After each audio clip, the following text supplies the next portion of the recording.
성가대 찬양 대단히 감사합니다. 오늘은 제가 로마서 6번째 설교하고 다음 주는 이제 성례주일이니까 설교하고 그 다음 주에 7번 하고 이제 마치려고 합니다. 후진국의 국가 지도자일수록 로마 13장을 참 사랑하는 것 같아요. 어떻게 사랑하냐면은 왜곡되게 사랑을 합니다.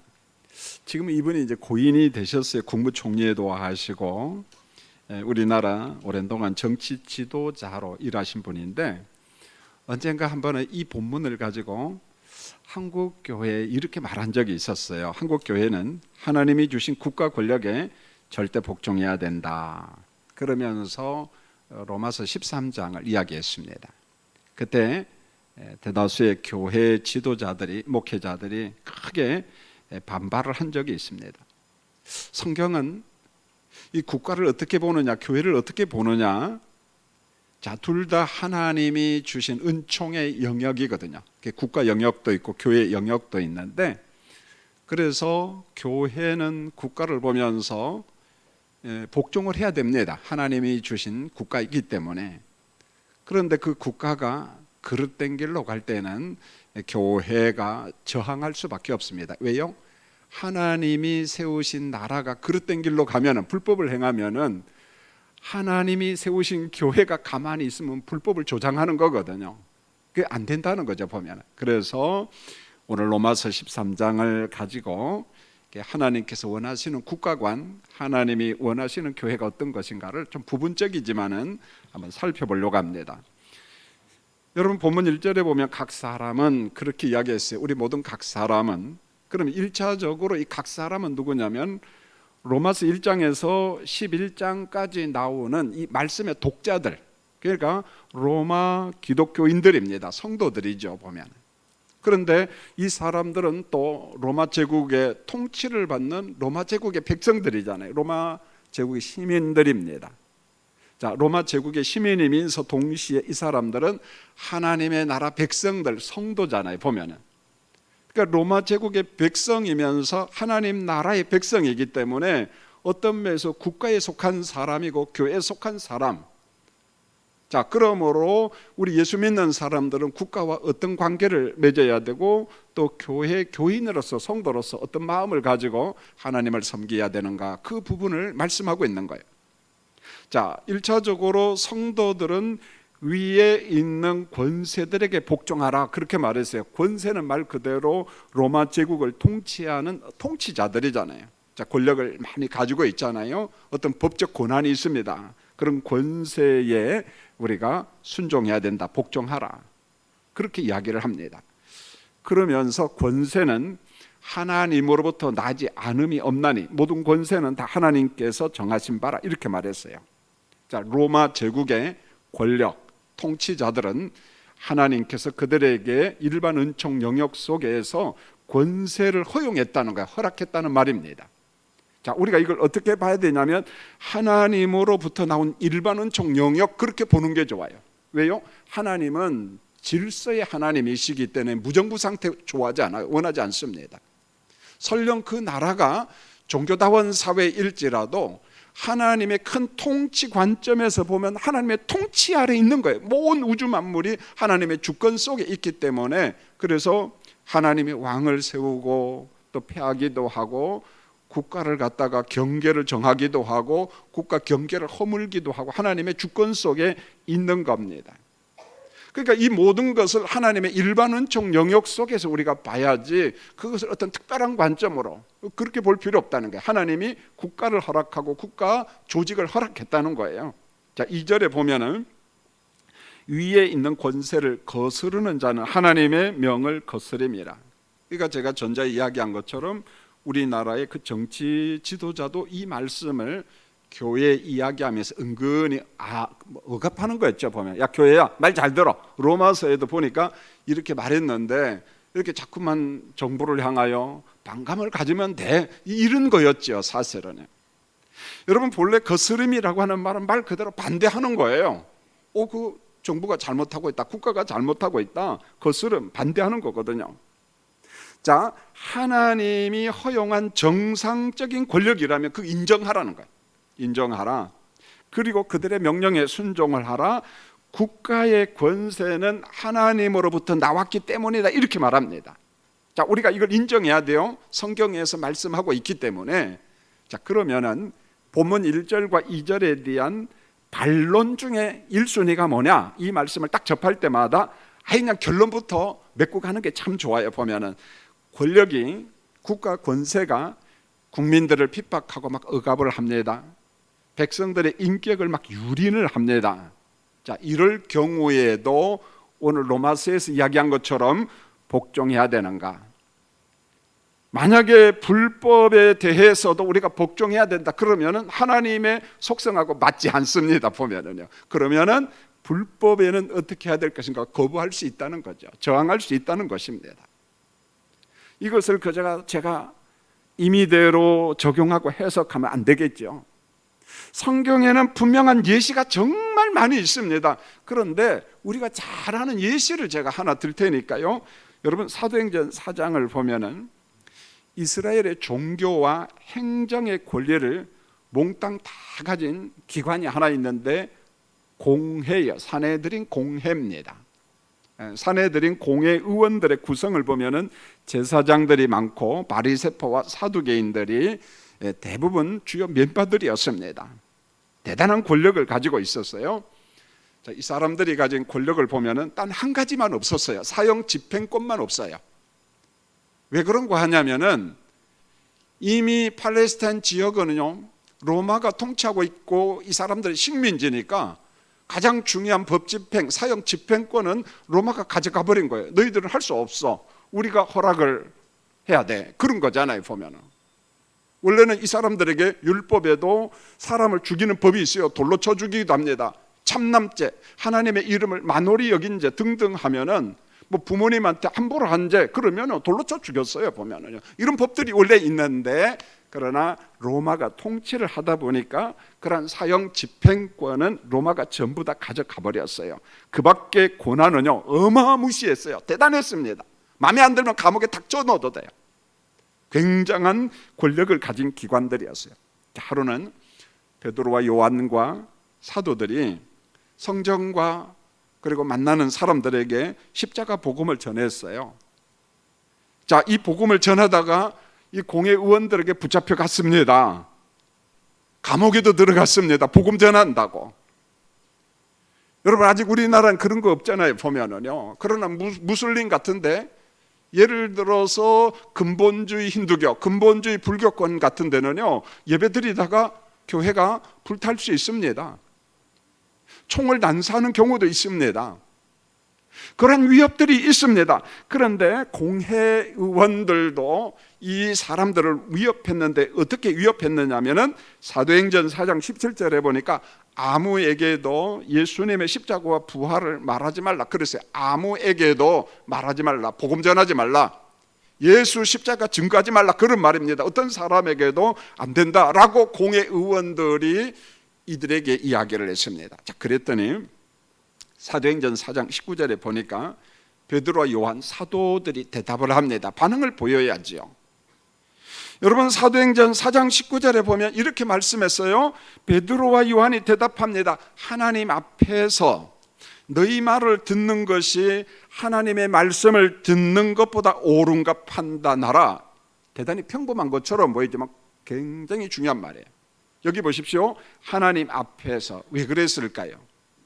기본적으로 하나님은 우주와 만물의 창조주, 만왕의 왕입니다. 국가의 주인입니다. 교회의 주인입니다. 그렇다면은 하나님 앞에서라고 하는 말은 국가와 교회를 세우신 하나님 앞에서 이런 말이에요.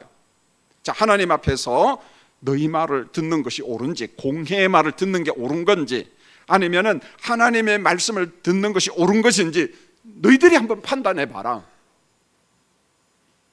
십자가 복음을 못 전하게 했는데 그리고 감옥에 가두었는데 과연 그게 옳은 건지 옳지 아니한 건지 우리 하나님 앞에서 한번 판단해 보자는 거예요.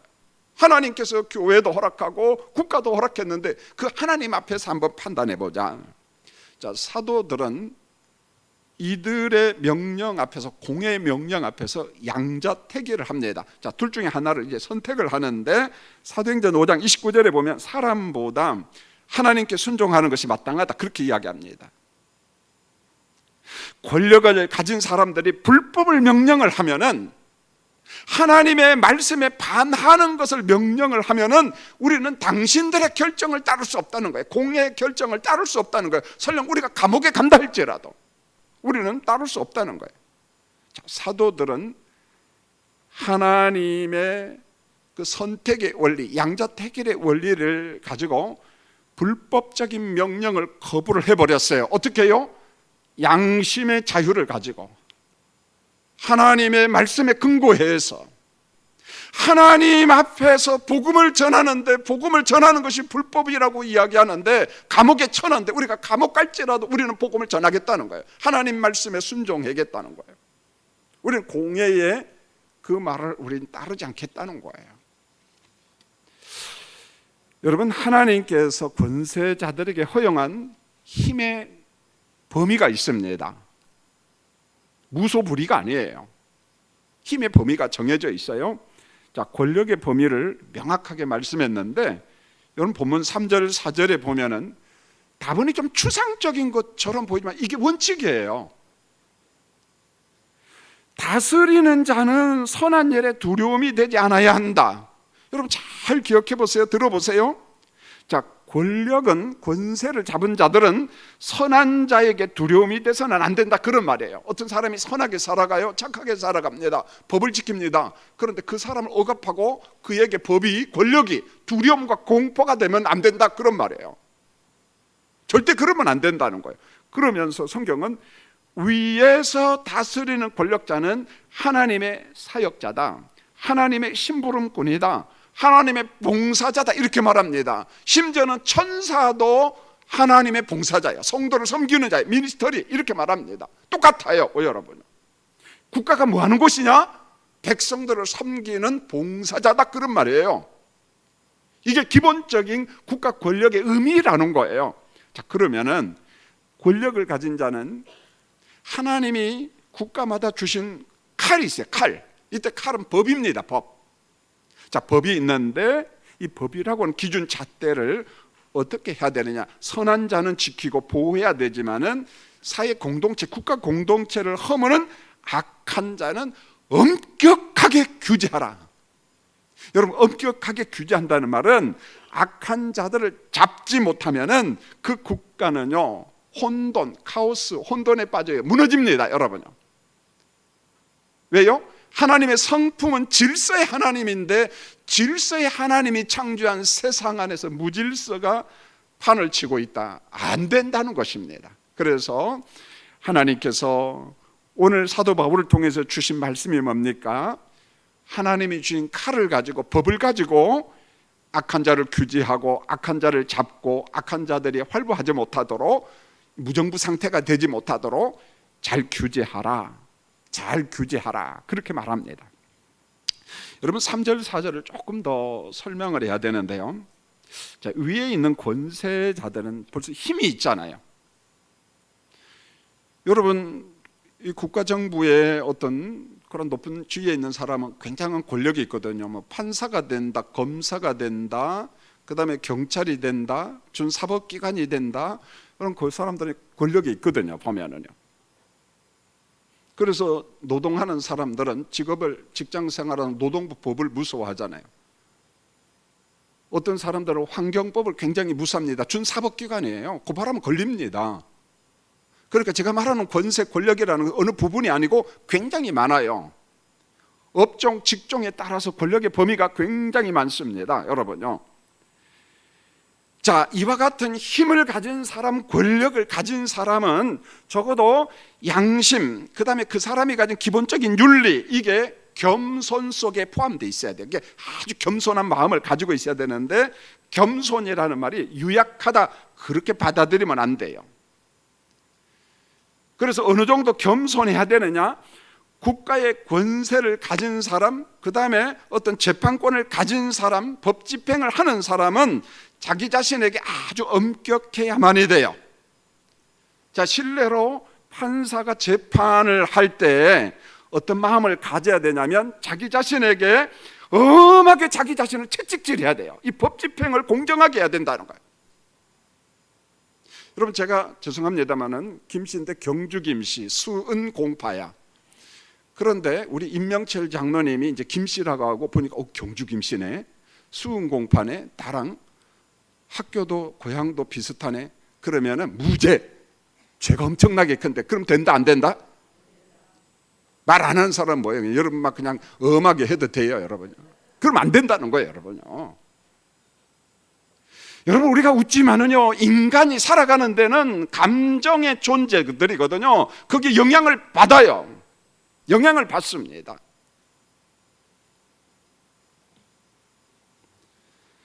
자기 자신에게 법을 집행하는 사람들은 굉장히 엄격해야 된다는 거예요. 나를 채찍질하지 않으면 법 집행 제대로 못한다는 것입니다. 엄격하게 해야 돼요. 채찍질을 해야 된다는 거예요. 그리고 난 다음에 차별이 없는 공정한 판결을 내려야만이 국가 질서가 잡힌다는 거예요. 또 한 가지는요, 권세자들이 법을 집행할 때 막무가내로 막 법법법 하면서 그것도 꼭 옳은 건 아니에요. 자, 그러면은 어떻게 해야 되느냐? 법이라고 하는 울타리 안에도 어느 정도는 약간의 융통성이라는 것이에요. 법을 해석하고 적용하는 데는 어느 정도 융통성이 있는데, 자, 이런 겁니다. 사건의 내용을 명확하게 분별을 하고 거기에는 관용의 여지가 있는지 없는지 법관이 법이라고 하는 잣대 속에서 판단을 해야 돼요. 그러기 위해서는 죄의 내용을 봐야 됩니다. 그리고 그 사람이 처지를 봐야 돼요. 그리고 법을 적용하면서 판단을 해야 됩니다. 만약에 관용할 수 있는 여지가 있다면 탁월한 지혜를 동원해서 관용할 수 있는 범위 내에서 관용할 수 있어야 된다는 거예요. 무조건 그냥 법으로 막 내리친다고 해서 만사가 다 되는 건 아니에요. 또 그래서 여기에 엄격한 잣대, 자기에게 엄하게 채찍질을 하면서 아주 명확하게 공정한 판결을 내려야 되고, 그래서 위에 있는 권세자들이 가질 가장 기본적인 정신이 뭐냐면은 선한 자를 보호할 때는 차별이 없이 보호를 해야 돼요. 똑같이 기준이 정해져 있고, 만약에 악한 자를 처벌할 때에도 차별이 있으면 안 된다는 거예요. 아주 공정하게 동일한 범죄라면 동일한 기준, 동일한 판결을 내려야 돼요. 이게 정의예요. 하나님의 정의라는 것입니다. 여러분이 대한민국을 볼 때 어떠합니까? 저도 어느 순간부터 철이 들기 시작했어요. 그리고 국가가 공정한가, 저 재판이 공정한가 아닌가를 조금씩 느끼기 시작했어요. 그러면서 지금까지 쭉 살아오면서 이 설교를 준비하면서 정말 몇 주간이고 한번 사색해 봤습니다. 우리나라 법이라고 하는 잣대 칼이라고 하는 기준은 정말 공정했는가, 이렇게 보니까 제가 볼 때는 공정하지 못했던 순간들이 참 많았던 것 같아요. 보면은요. 여러분 한번 볼까요? 우리 성도님들 대부분이 서민들이에요. 우리 교회 오시는 분들은. 여러분, 서민들은요, 자기 자신을 지킬 만한 어떤 법적인 지식도 별로 없고 변호사를 선임할 만한 돈도 별로 없습니다. 심지어는요, 법에 대한 지식도 없어요. 그런데 우리 주변을 한번 보세요. 가끔 가다가 뉴스를 접하잖아요. 어떤 정치가가 뭔가 잘못했어.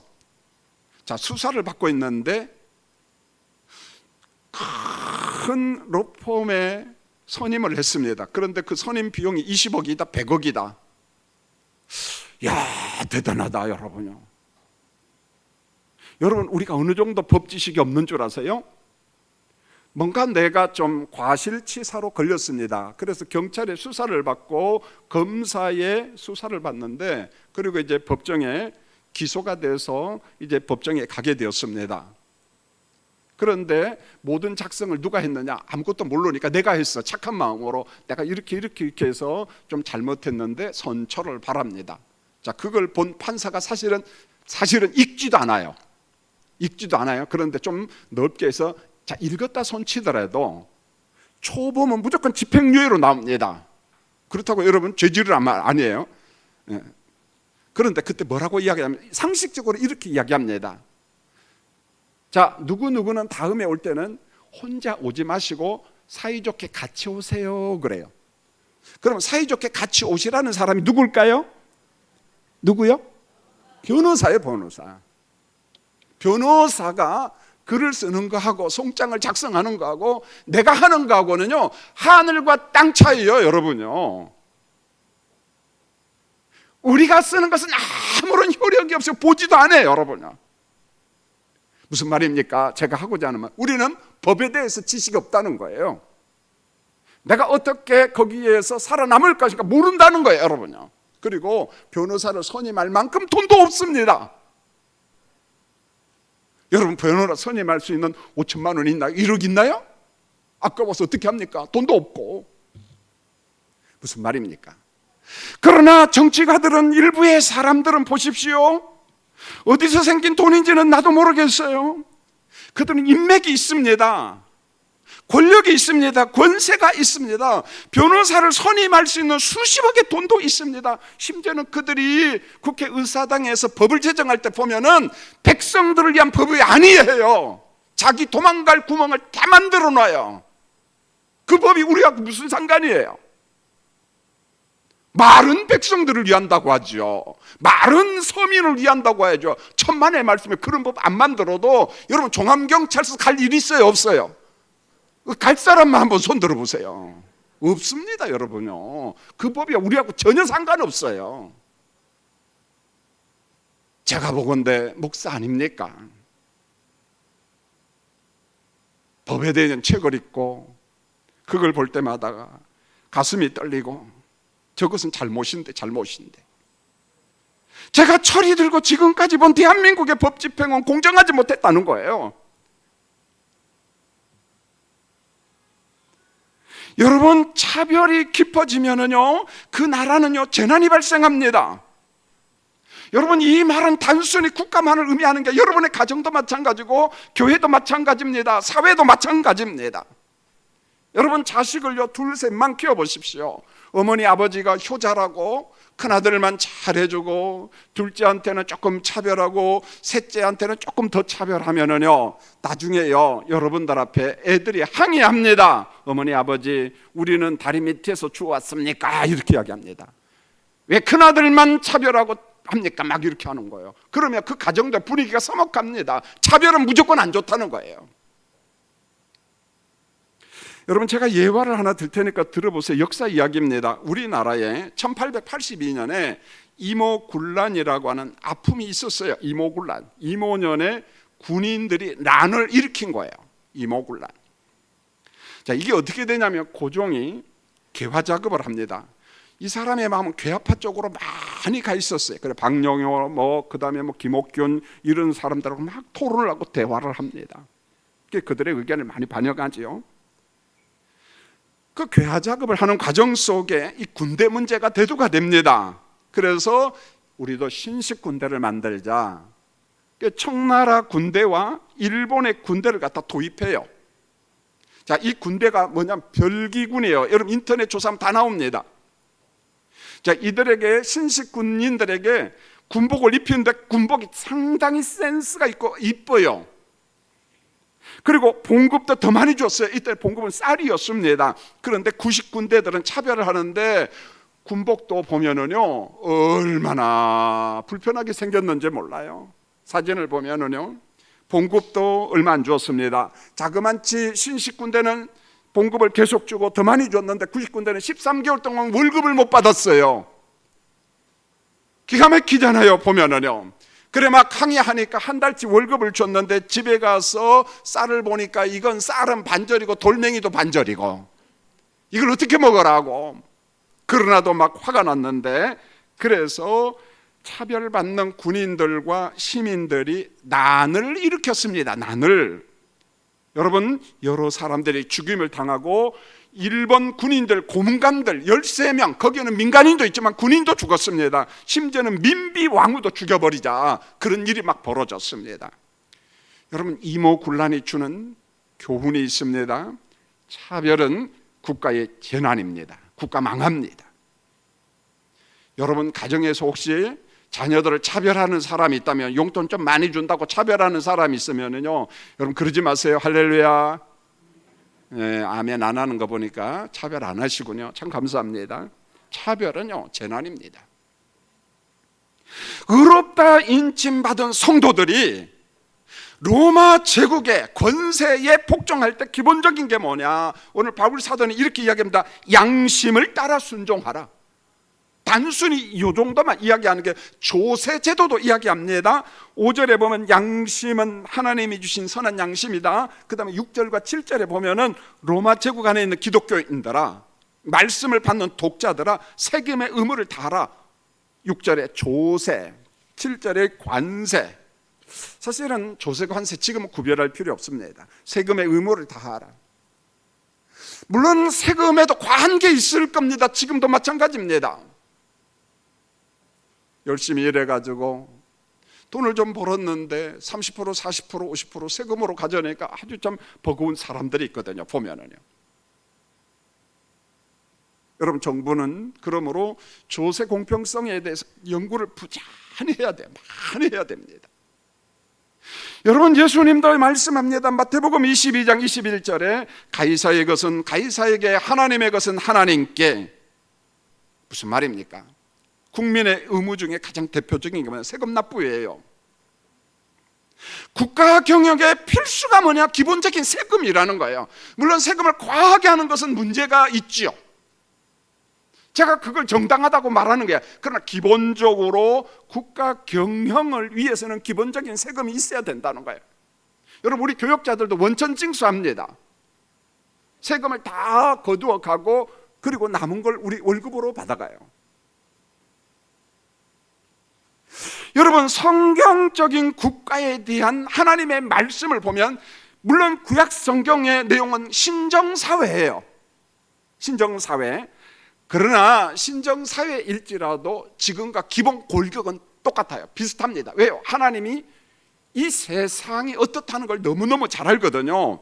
그래서 우주 만물의 통치자, 창조자 하나님께서 인간 나라를 다스릴 때 기본적인 통치가 뭐냐? 한 사람한테 권력이 집중되는 것을 하나님이 원천적으로 막아버립니다.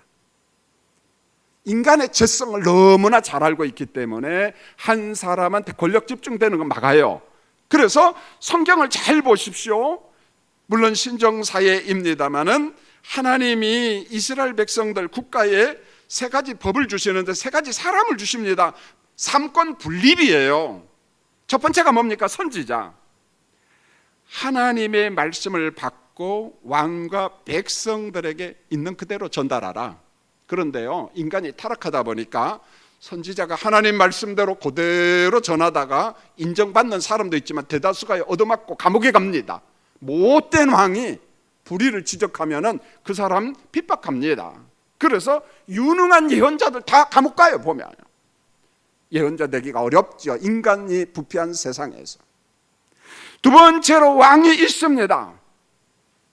여러분, 왕정사회에는 왕은 사실 전제주의자야.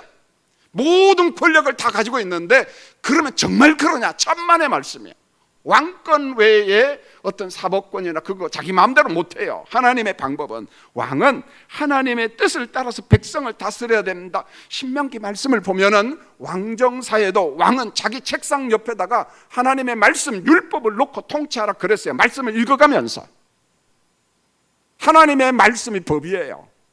자기 마음대로 하면 안 됩니다. 그 다음에 제사장이 있잖아요. 백성들이 범죄합니다. 왕이 나쁜 짓 합니다. 그러면 속죄 제사를 누가 드렸나요? 제사장만이 할 수 있습니다. 선지자도 못합니다. 왕도 못합니다. 역할이 아주 분명합니다. 무슨 말입니까? 하나님은 한 사람에게 권력이 집중되는 것을 막고 있다는 겁니다. 보면은요. 자, 일부 공산주의 사회주의를 보십시오. 한 사람이 권력을 다 쥐어 틀어놓고 그러고 있잖아요. 불법이라는 거예요. 하나님의 질서를 파괴한 사람들입니다. 여러분, 인쇄물에는 제가 적지 않았습니다만 들어만 보십시오. 분리된 삼권을 무시하다가 나병의 심판을 받고 별궁에서 죽어간 사람이 있습니다. 그게 누굽니까? 남쪽 유다의 우시아잖아요. 우시아 왕입니다. 여러분, 우시아는요 보통 유능한 사람이 아니었어요. 중농정책. 여러분, 이 사람 때문에요 국가 경영이 살아났습니다. 대단한 사람이에요, 여러분요. 그 다음에 국방정책이요, 성공했어요. 주변 나라가 꼼짝 못했습니다. 조공까지 바쳤어요. 대단했습니다. 백성들이 너무너무 좋아했습니다. 그런데 성경은 이렇게 말합니다. 그러나 나라가 강성하게 되자, 나라가 잘 먹고 잘 살게 되자, 이 양반이 착각을 해요. 야, 내가 왕인데 내가 제사장 역할도 하고 예언자 역할도 하면 삼권을 내가 다 가지고 있으면 좋을 텐데, 그래서 착각을 합니다. 제사장만이 할 수 있는 성전 분향을 본인이 하겠다고 나서는 거예요. 대제사장과 80명의 제사장들이 뒤따라가면서 왕이시여, 불법입니다, 불법입니다, 안 됩니다, 하나님이 노하십니다. 그런데 당신이 뭔데, 내가 왕이고 이렇게 하는 사람인데, 분향을 딱 하려다가 하나님께서 징벌을 내리는데 이마에 나병이 생겨요. 나병 환자가 됩니다. 여러분, 나병은 부정한 병이거든요. 공동체에서 쫓겨납니다. 성전에 들어갈 수 없습니다. 그것은 본인도 알아요. 환자가 되니까 징벌을 받았으니까. 그래서 성전 밖으로 쫓겨나고 별궁으로 들어가서 거기서 죽었습니다. 하나님이 정하신 삼권 분립의 원칙을 지켜야 되는데 무시하다가 하나님의 저주를 받았다는 거예요. 여러분, 역사 속에 보십시오. 그게 기독교 역사가 아닐지라도, 세상 역사일지라도 혼자 권력을 다 쥐은 사람들 종말은 기가 막히게 비극이에요, 비극이에요. 하나님의 창조 질서를 위반한 거거든요. 여러분, 제가 이제 교회사 이야기를 하나 합니다. 사도시대와 교부시대를 지나서 유럽에는 이제 교황시대가 옵니다. 여러분, 교부시대라는 말은 속사도시대라고 이야기하는 거예요. 사도들로부터 직접 교육을 받은 사람들, 뭐 이레니우스 같은, 폴리카프 같은 사람들이잖아요. 자, 그리고 난 다음에 이제 유럽에는 교황시대가 오는데 6세기 말에 그레고리 1세라고 하는 사람이 원래는 수도사였어요. 이분이 교황이 됩니다. 그레고리 1세의 글을 보면은요, 귀가 맨머리입니다. 정말 멋쟁이에요. 어떻게 이렇게 훌륭할까? 어려운 사람을 돕기도 하고 치료도 하고 정말 좋은 사람이었습니다. 그런데 이 사람이요, 교황이 돼버려요. 시간이 지나면서 이 그레고리 1세가 교황이 되고 난 다음에 서서히 자기를 위한, 교회를 위한 교리를 만들어요. 하나님의 말씀대로가 아니고 말씀에서 점점 벗어납니다. 그래서 세례받는 사람들에게 회개를 요청합니다. 이건 맞아요. 회개하세요, 세례받는 사람. 그런데 그 다음이 문제, 보상을 요구합니다. 보상, 대가를 지불하라는 거예요. 뭐겠어요? 돈이죠. 돈 내놔, 이런 거잖아요. 이런 것을 나중에 발전해서 뭐 면죄부 사건 이런 데까지 가는 거잖아요, 보면은요. 그 밖에 이상한 교리를 참 만들어요. 자, 보세요. 교황이 여러분, 봉건주의 옷을 딱 입고 교회가 막 급성장합니다. 봉건주의라는 게 뭐겠어요? 황제, 왕이 있으면 그 밑에 영주가 있어요. 그러니까 요즘 말로 하면 지방 분권 시대를 만들었다는 거예요. 참 좋지요. 그런데 이게 분권 시대, 분권이 되느냐 안 되는 거예요. 영주가 농로를 세워요. 밑에 군인을 세웁니다. 월급을 줍니다. 돈을 줍니다. 종들이에요. 주종관계입니다. 엉뚱한 대로 간다는 거예요. 교회가 그렇게 가기 시작했다는 거예요. 주종관계가 됐다. 나는 주인이고 넌 종들이다. 여러분, 교황과 교회가 권력을 가져요. 돈을 가지기 시작합니다. 권력이 많아지면서 교회가 영성을 잃어버려요. 여러분, 죄송합니다만 다 그런 건 아니겠지만은 부귀영화를 많이 가지면은요, 죄송합니다, 영성 흔들립니다. 흔들려요. 여러분, 너무 많이 부자 되려고 하지 마세요. 할렐루야. 돈 없는 사람 아멘하고 있는 사람 또 안 하네. 여러분, 재물을 참 관리를 잘해야 돼. 그렇지 않으면 내 영성 무너집니다. 여러분, 교황과 교회는 이제 서서히 군인들을 모집하기 시작했어요. 이름은 참 좋아요. 예루살렘 성지, 성전을 회복해야 된다, 탈환해야 된다. 무슬림들이 장악한 예루살렘 성전을 갖다가 탈환해야 된다, 회복해야 된다, 성지 탈환. 그래, 자그만치 200년 동안 십자군 군대를 갖다가 9차례 파송을 합니다. 9차례 계속 보내는 거예요. 200년 동안. 그러면 이 사람들 오고 가면서 정말 좋은 의도로 가느냐? 아니요. 오고 가면서 못된 짓을 다 합니다. 그래서 십자군 군대가 한번 지나가고 나면 그 지역은요 저절로 무슬림화되는 거야. 아이고 저놈의 예수쟁이들, 십자군 얼마나 못된 짓 하면은 너희들 보기 싫어서 나 교회 안 가, 이래버린 거예요. 여러분, 국가가 해야 될, 하나님이 세우신 국가가 해야 될 일을 교회가 해버린 거예요. 교황이 해버린 거예요. 선을 갖다가 넘어가 버린 거예요. 여러분, 교회는 세속적인 무기를 가지면 안 돼요. 총칼을 가지면 안 됩니다. 교회는요. 아무리 정당하다고 이야기해도 안 됩니다. 보면은요. 제가 한번 우리 김태형 목사님 이야기를 종종 하는데, 군목 출신, 군인 출신이거든요. 군인 목사. 한번 물어봤어요. 군목은 총을 받느냐 물어보니까 안 받는데요. 그 말을 듣고 참 감사했어요. 맞다. 군목은 전쟁이 일어나도 병사들 예배드리고 위로 격려하고 기도해 줘야지 총을 들고 군목이 싸우면 안 돼요. 여러분요. 예. 군목이라는 간판을 없애버리든지 영 싸우고 싶다면. 그러나 성직자는 총을 가지면 안 돼요. 교회는요 지나친 권력을 가지면 안 돼요. 교회는요 총을 가지면 안 된다는 거예요. 너무 많은 돈을 가져도 안 돼. 여러분요 곁길로 갑니다. 곁길로 갑니다. 여러분, 재산이 많은 교회 나중에 분쟁에 휩싸이잖아요. 보면은요. 교회는 돈이 주어지면은 그때마다 구제도 하고 선교해야 돼요. 할렐루야. 돈을 많이 쌓아 놓으면은 돈 보고 이상한 사람들이 등장한다는 거예요. 안 된다는 거예요. 힐데브란트 교황권을 두고서 아주 해괴망측한 이야기를 합니다. 이 교황권을 두고서 이렇게 말합니다. 하나님이 허락한 우주적인 권한이다. 무슨 우주적인 권한이에요? 세상의 모든 권세는, 이때 권세는 세상의 국왕들, 황제들, 교회 앞에 복종하라, 교황 앞에 복종하라. 실제로 그랬습니다. 아노사의 굴욕 같은 여러 가지 역사가 있어요.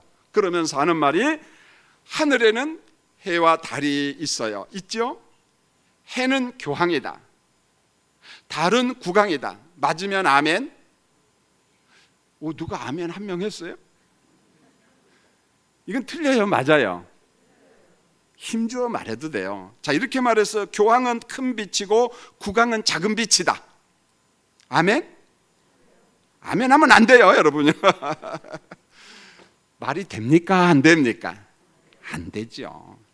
여러분, 중세교회가 권력과 돈을 가지자 영성과 겸손과 이 모든 것은 싹 사라져버리고 유럽을 지배하는 힘의 기관이 돼버렸어요. 힘의 기관이 돼버렸어요. 사랑하는 성도님들, 조금은 추상적인 것 같지만은 우리 석관중앙교회 성도님들, 한국교회가, 세계교회가 복음적인 국가관, 교회관을 가지지 아니하면은요 소금과 빛의 역할을 감당 못합니다. 여러분, 로마서 12장이 뭡니까? 여러분의 마음과 몸과 마음을 하나님 앞에 거룩한 산제사로 드리라 그랬죠. 오늘 이 말이 이거예요. 여러분, 우리 기독교는, 성경은 이원론적인 구조로 말하지 않아요. 영은 선하고 육은 더럽고 교회는 선하고 국가는 더럽고 그렇게 말하지 않는다는 거예요. 뭐라고 이야기합니까? 사도 바울이 여러분의 몸과 마음을 거룩한 산 제물로 드려라, 산 제사가 되게 하라. 그러면서 13장에 가면 국가가 이야기가 나와요. 무슨 말입니까?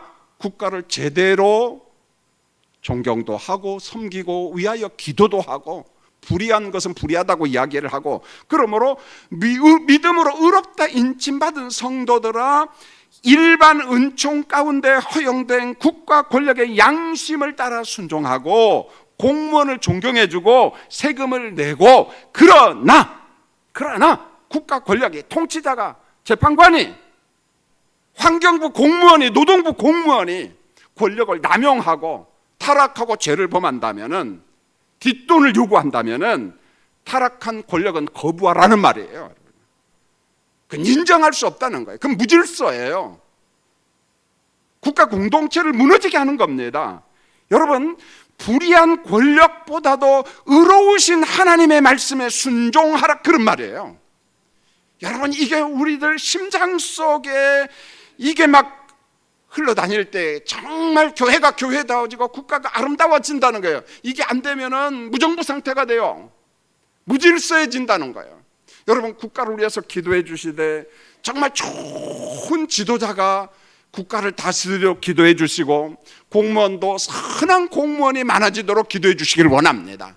불법이 남용되는 그런 사회는 하나님께서 좋아하지 않아요. 하나님이 싫어한다는 거예요. 여러분, 늘 이원론적으로 세상 구조를 보지 마세요. 교회도 소중합니다. 국가도 소중합니다. 교회도 거룩해야 돼요. 국가도 거룩해야 됩니다. 국가는 봉사자입니다. 기도하겠습니다. 하나님 우리 아버지, 오늘 우리는 로마서 설교를 들으면서 지난주와 연결된 말씀을 전했어요. 의롭다 인침받은 백성들아, 여러분의 몸과 마음을 하나님 앞에 거룩한 산제사로 드리라 그랬어요. 그런데 교회는 선하고 국가는 악하고, 그런 이원론적인 구조는 성경에 없습니다. 교회도 거룩해져야 되고 국가도 거룩해져야 돼요. 불법이 남용되는 대한민국 국가가 되지 않도록 도와주시옵소서. 모든 백성이 차별을 받지 않는 그러한 환경 속에 살아가기를 원합니다. 대한민국을 축복하여 주시옵소서. 예수님의 이름으로 기도합니다. 아멘.